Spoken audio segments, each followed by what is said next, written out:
नमस्कार। मैं राजनीतिक परिवार में पैदा हुआ। जब मैं छोटा सा था 1980 में प्रियंका और मैं घर में लेई बनाते थे, रात को निकलकर पोस्टर चिपकाते थे। चुनाव समझता हूं। 20 साल से मैं स्वयं चुनाव लड़ रहा हूं। पोलिंग कैसे होती है, पोलिंग बूथ कैसे मैनेज किया जाता है, वोटर लिस्ट, फॉर्म 17, ये सब मैं गहराई से समझता हूं। कुछ समय पहले हमें दाल में काला लगा। चुनाव के नतीजे आते थे, मूड एक तरीके का होता था, रिजल्ट दूसरे तरीके का। मुझे याद है उत्तराखंड में हम चुनाव हारे। बाद में मैंने कैंडिडेट से पूछा कि जहां रोड शो हुआ था वहां जाके देखिए हमें कितने वोट मिले। हजारों लोग आए थे, पोलिंग बूथ में किसी ने वोट नहीं किया। यह असंभव था, यह हो ही नहीं सकता। उसके बाद छत्तीसगढ़ और मध्य प्रदेश के रिजल्ट, हमें लगा कुछ ना कुछ गलत हो रहा है। 2018 में मध्य प्रदेश में चुनाव होता है, हम जीतते हैं। हमारी सरकार चोरी हुई थी। 2023 में चुनाव होता है, मैंने अपने आंखों से भारत जोड़ो यात्रा में देखा, भयंकर एंटी इनकम्बेंसी, और हमें 65 सीट मिलते हैं। इम्पॉसिबल, हो ही नहीं सकता। और फिर महाराष्ट्र में पहली बार हमें सबूत मिला। विधानसभा और लोकसभा के बीच में जादू से नए वोटर आते हैं, और जहां भी इन नए वोटर्स ने वोट किया वहां वोट बीजेपी को गया। महाराष्ट्र चुनाव के बाद जब हमें डाउट हुआ, हमारे गठबंधन के सारे नेताओं ने प्रेस कॉन्फ्रेंस किए और हमने इलेक्शन कमीशन से कहा कि आप हमें वोटर लिस्ट दीजिए, वीडियो रिकॉर्डिंग दीजिए। इलेक्शन कमीशन ने मना किया। ना उन्होंने हमें वोटर लिस्ट दी और ना उन्होंने वीडियो रिकॉर्डिंग दी। डाउट हुआ, क्यों नहीं दे रहे, क्या कारण है? तो हमारे दिमाग में सवाल उठा, क्या इलेक्शन कमीशन बीजेपी की मदद कर रहा है? क्या इलेक्शन कमीशन ही इलेक्शन को चोरी करवा रहा है? इसके बाद हमने एक टीम सेटअप की और हमने उन्हें कहा कि आप जाइए, एक कंस्टिट्यूएंसी में जाके ढूंढिए, सच्चाई ढूंढिए, किस प्रकार से चीटिंग की जा रही है, किस प्रकार से ये काम किया जा रहा है और कौन कौन इस काम को कर रहे हैं। सबसे महत्वपूर्ण बात यह है कि इलेक्शन कमीशन डिजिटल डेटा नहीं देता है, फिजिकल डेटा देता है। मतलब लाखों कागज में वोटर लिस्ट दे देगा, मगर डिजिटल वोटर लिस्ट किसी को कभी नहीं देता है। क्यों नहीं देता? कारण क्या है? कारण है कि अगर डिजिटल डेटा मिल जाए तो इलेक्शन कमीशन की सच्चाई पूरे देश को पता लग जाएगी। हमने टीम को बताया, मैंडेट दी कि आप जाके चेक कीजिए, आप 5-7 सीटों पे पता लगाइए कि चीटिंग हुई, और अगर हुई तो कैसे हुई। टीम ने हमें एक दिन बताया कि 5-7 सीटों पे काम किया ही नहीं जा सकता। क्यों? मैंने उनसे पूछा क्यों नहीं किया जा सकता। उन्होंने मुझे ये कागज दिखाए। ये जो कागज हैं, ये एक लोकसभा के कागज नहीं है, ये एक विधानसभा के कागज है, और इन कागजों को हमने मैन्युअली सॉर्ट करना पड़ा।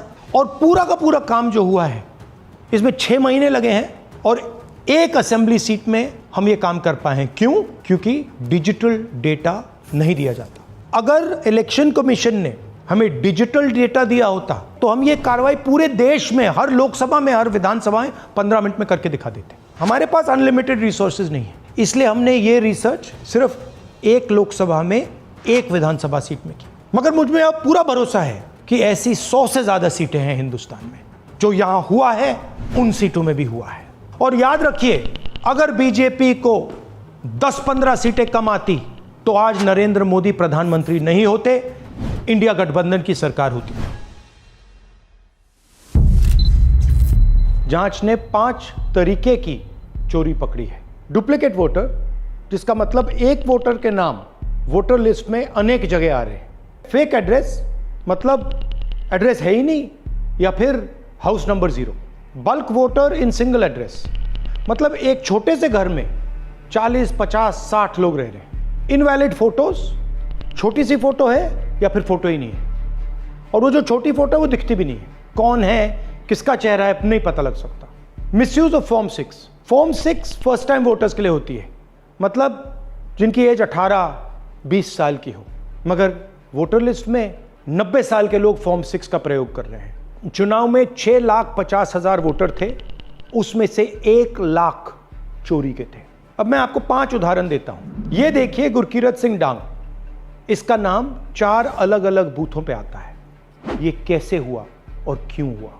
एक और उदाहरण, विशाल सिंह, वाराणसी में वोटर लिस्ट में नाम है और बेंगलोर में 2 बार वोटर लिस्ट में नाम आता है। क्या ये वाराणसी में वोट कर रहे हैं या बेंगलोर में वोट कर रहे हैं या दोनों जगह वोट कर रहे हैं? एक और उदाहरण देखिए, हाउस नंबर 0। तो आपने कभी सुना है हाउस नंबर 0? हमने तो नहीं सुना था, मगर बेंगलोर में हजारों हाउस नंबर 0 हैं वोटर लिस्ट पे। हाउस नंबर 35 की कहानी सुनिए। छोटा सा घर है, ज्यादा से ज्यादा 4 लोग रह सकते हैं, मगर इस 35 में 80 लोग वोटर लिस्ट में रजिस्टर्ड है। ये ईआरओ ने कैसे अप्रूव किया, क्यों अप्रूव किया, पता लगाना है। अच्छा, अब ये देखिए वोटर लिस्ट, इनकी फोटो देखिए, या फोटो है ही नहीं या फिर छोटी छोटी फोटो है जो दिख नहीं सकती। इन वोटर आईडीज पे वोट दिया गया है। अब मैं आपको बताता हूं शकुन रानी की कहानी। फर्स्ट टाइम वोटर बनी है, 70 साल की आयु है। एक बार फॉर्म 6 का प्रयोग किया और उसके कुछ ही महीने बाद दूसरी बार फॉर्म 6 का प्रयोग होता है। 2 बार इनका नाम वोटर लिस्ट में आता है और फर्स्ट टाइम वोटर की लिस्ट में आता है। ये फर्स्ट टाइम वोटर हो ही नहीं सकती। तो क्या शकुन रानी जी ने वोट किया या किसी और ने शकुन रानी जी के लिए वोट किया? ये ही छुपाने के लिए सीसीटीवी का डेटा हमें नहीं दिया जा रहा है। और ये शकुन रानी जी अकेली नहीं है, ऐसे हजारों लोग हैं जिन्होंने फॉर्म 6 का प्रयोग करके 2-3 बार वोटर लिस्ट में नाम डाला है। हमने पहले इलेक्शन कमीशन से इलेक्ट्रॉनिक वोटर लिस्ट मांगी थी, सीसीटीवी फुटेज मांगी थी। उन्होंने अपना काम नहीं किया, हमें नहीं दिया।